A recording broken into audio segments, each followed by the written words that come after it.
Get ready for the dictation. 5 seconds.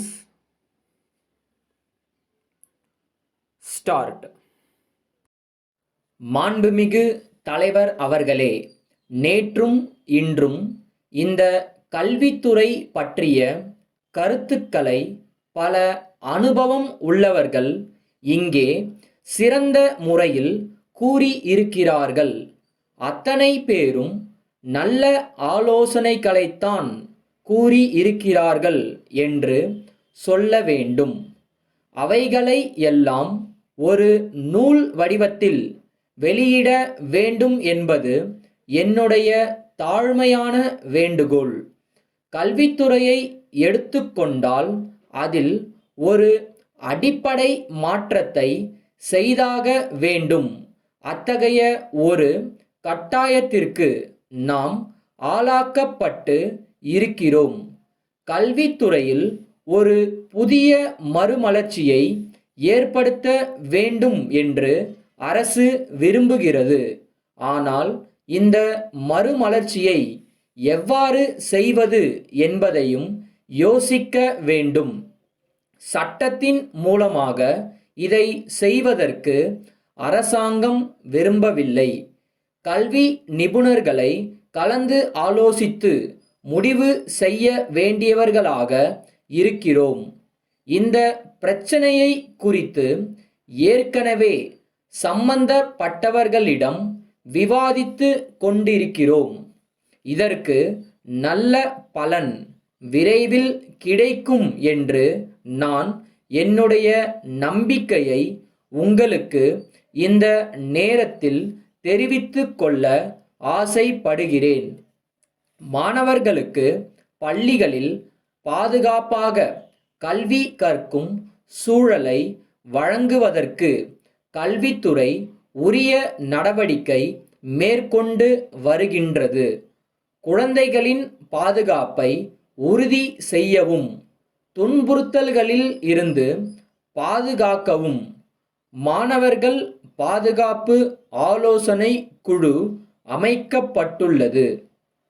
மேலும் மாநிலம் முழுவதும் குறிப்பாக கிராமப்புற பகுதிகளில் இருக்கக்கூடிய மாணவர்கள், ஆசிரியர்கள் மற்றும் பெற்றோர்களுக்கு பள்ளி மாணவர்களுக்கான கல்வி சார்ந்த தகவல்கள் மற்றும் வழிகாட்டும் செயல்முறைகள் அளிப்பதற்காக 24 மணி நேரமும் செயல்படும் கட்டணமில்லா தொலைபேசி நடைமுறையில் உள்ளது. இது மாணவர்களுக்கான தொலைபேசி வழி குறைதீர் மையமாக இருக்கிறது.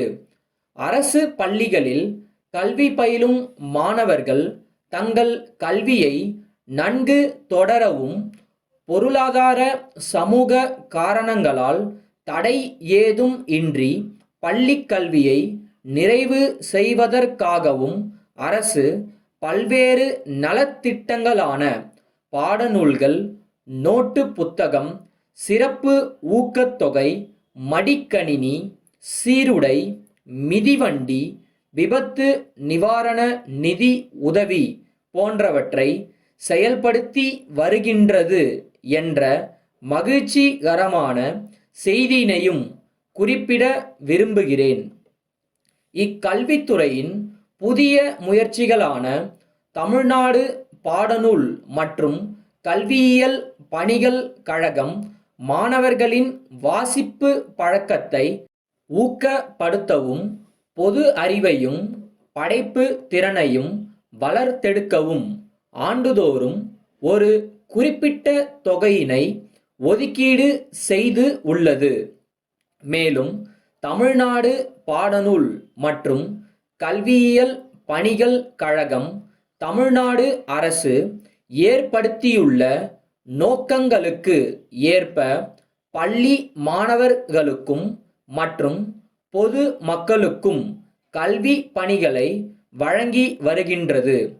முன்னேறியுள்ள நாடுகளுக்கு சமமாக நம் நாட்டு மாணவர்களும் எல்லா துறைகளிலும் விரைவில் சிறந்த கல்வியறிவை பெற வேண்டும் என்பதை குறிக்கோளாக கொண்டு நாம் செயல்பட வேண்டும் என்று கேட்டுக்கொண்டு இந்த வாய்ப்புக்கு நன்றி கூறி விடை பெறுகிறேன். வணக்கம்.